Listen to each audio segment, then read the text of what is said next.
Je n'avais pas du tout, en fait, j'ai commencé à jouer complètement par hasard parce que j'étais très attirée par tout ce que faisait mon frère aîné.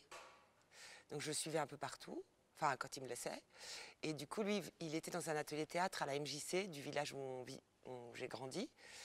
Et la professeure de français qui animait cet atelier, en fait, m'a engagée pour une pièce. Mais sur le moment, j'ai pas vraiment compris que j'allais jouer. Puis je me suis retrouvée, j'avais 17 ans, je me suis retrouvée à jouer au Festival d'Avignon, enfin de Villeneuve-les-Avignon. Et voilà, et c'était comme ça, un peu de fil en aiguille, des expériences, des aventures, des rencontres qui se sont faites au gré du vent.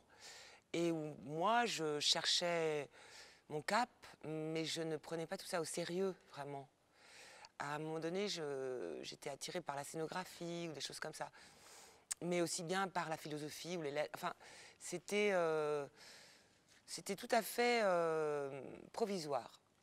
Et puis le provisoire est devenu très envahissant. Et ce qui fait que j'ai fini par admettre qu'en fait, je passais ma vie dans les théâtres à jouer, quoi, voilà. Mais je n'ai pas fait de formation, je n'ai pas eu de formation au sens de faire une école, voilà. La chorégraphie, si on prend vraiment le mot et qu'on le décompose, c'est l'écriture du corps dans l'espace. Donc, du coup, après, sur ce projet, la mise en scène, c'est aussi de la chorégraphie. La mise en scène est aussi l'écriture du corps dans l'espace. Avec la mise en scène, en plus, je dirais qu'Alexandre, il gère aussi, il a un œil sur tout.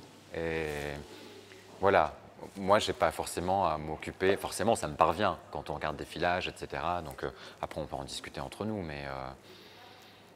Mais en tout cas, oui, là, la chorégraphie et la mise en scène concernant les comédiens, voilà, ça reste de l'écriture du corps dans l'espace. Donc, on dialogue évidemment beaucoup sur voilà, sur qu'est-ce que font les comédiens et quelles pistes on leur donne.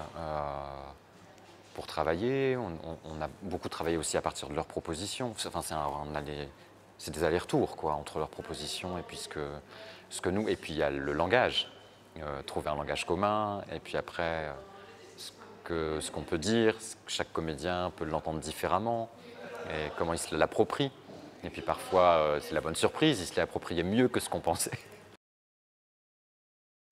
Moi, je n'ai absolument pas de formation de couturière, mais comme beaucoup de jeunes filles, je faisais mes vêtements. Je peux le faire, je préfère le faire. C'est pas le même travail. Costumière et habilleuse et couturière, c'est trois métiers très différents.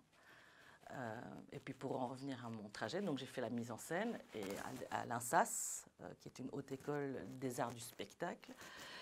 Il y a autant la section cinéma que la section théâtre. Donc, dès la première année où moi je faisais la formation de metteur en scène, je faisais les costumes pour les courts-métrages de tous les potes qui faisaient leurs films. Donc, en sortant de l'école en tant que metteur en scène, mon premier boulot était en fait faire les costumes pour un long-métrage d'un prof qui avait été à l'INSAS. Et ce film-là, il a gagné un prix à Cannes. Et du coup, tout de suite, j'ai été inondée de demandes de travail en tant que costumière. J'ai mis en parenthèse la mise en scène. Je continuais à faire de l'assistanat. Et je faisais essentiellement des costumes pour le cinéma et pour le théâtre, en opéra, en théâtre, en perfo ou en cinéma. Historiquement, dans le théâtre, les musiques étaient surtout utilisées pour les changements de tableau. Il y avait un certain nombre de bruitages qui se faisaient en live, au plateau, avec des machines à tonnerre ou des machines à pluie, des choses comme ça. Et puis petit à petit, je dirais depuis 20 ans, 25 ans, le son commence à être vraiment partie prenante de la construction, je dirais, émotionnelle de la pièce. Il peut être utilisé comme ça. Ou alors il peut ou contrer par un apport agressif, un moment trop pathétique ou trop émotionnellement lourd, ou il peut soutenir ou alléger des moments en fonction de ce qu'on diffuse. Donc c'est vraiment un partenaire qui peut intervenir dans le jeu du spectacle. J'ai vécu dans une famille, mon papa est metteur en scène de spectacle, donc j'ai baigné dans le spectacle depuis que je suis tout petit et j'ai assisté à beaucoup de répétitions et de représentations étant petit et c'est vrai que c'est toujours la lumière qui m'a fasciné et de regarder les gens travailler. Alors est-ce que c'est parce qu'ils travaillent avant, on travaillait beaucoup la nuit, on faisait la lumière, ce qui se fait moins maintenant et donc c'est peut-être ça, voilà, c'est toujours ce qui m'a attiré, beaucoup plus que le son par exemple ou que le métier de comédien, d'être sur un plateau, ça ne m'a jamais attiré. C'est plutôt le fait d'avoir la vision du spectacle. Je trouvais toujours qu'en étant comédien, parce que j'ai joué aussi un petit peu voilà, dans certains spectacles, mais on n'a pas la vision du spectacle, on est dans le spectacle, alors on le vit autrement. Là, ce qui m'a toujours attiré, c'est d'avoir justement cette vision extérieure du spectacle, de pouvoir voir dans son ensemble, et donc par le biais de la lumière. Alors là, j'ai le poste de régisseur lumière, c'est-à-dire que je travaille avec l'éclairagiste, mais c'est pas moi qui suis à la base du concept lumière. Et puis habituellement, je fais aussi de l'éclairage, aussi de la création lumière, et pas mal de direction technique et de régie générale pour des tournées. Une régie lumière, en fait, il s'agit d'envoyer les images et les projecteurs qu'on a envie d'allumer durant le spectacle.